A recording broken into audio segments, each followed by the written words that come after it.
And now from the other side of the issue, Wet'suwet'en Hereditary Chief Smogelgem joins us from Belleville, where he and other hereditary chiefs met with Mohawk leadership in Tyendinaga today. And Chief, thank you for your time. Let me ask you your reaction to the Prime Minister saying these barricades have to come down.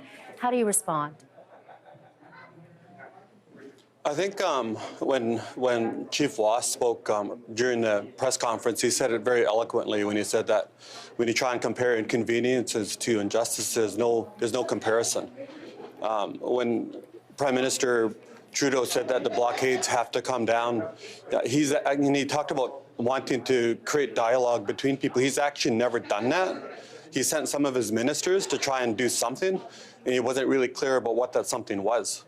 Those different ministers that came to the different territories to try and make contact with people didn't really have an agenda, and they didn't have any direction on what to do. One of the big issues that we have as Wet'suwet'en people is the eviction of the Coastal GasLink pipeline from our territories. And Coastal GasLink pipeline has just since ignored our eviction, which was issued to them on January 4th. And our people are still adamant, like, we don't want that pipeline through our territories. We'll fight it. We'll fight it right to the end. And other people like the Mohawks here understand the same issue of the government ignoring concerns that our people have is a pattern that has continued for a long time. And our people are not willing to sit back and take it anymore.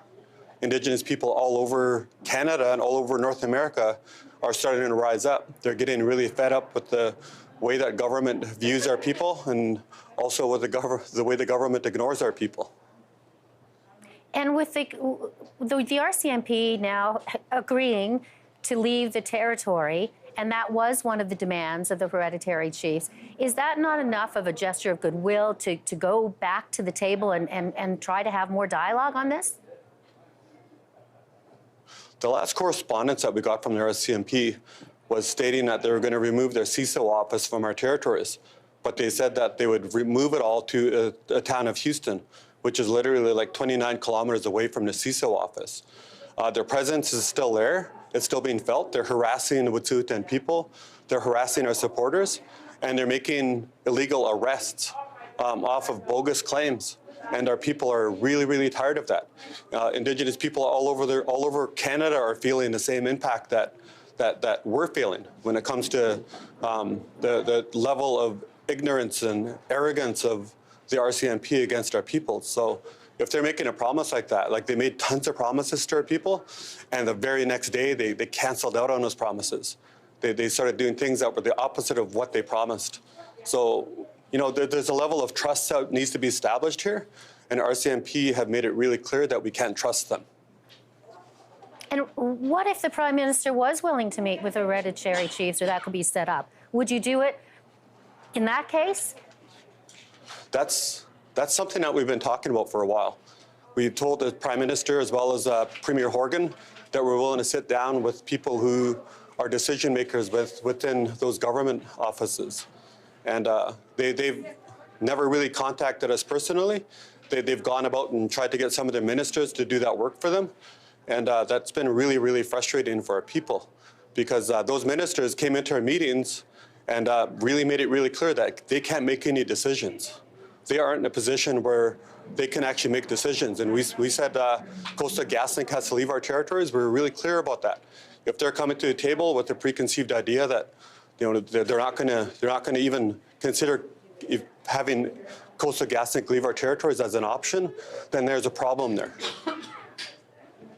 And Chief Smogelgem, tell me about the meeting between, Mohawk protesters and the hereditary chiefs that happened this morning.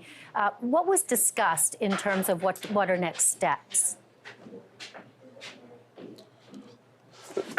The Mohawk people that we've been meeting with over the last few days here is more around them giving us a chance to feel welcome in their territory and safe.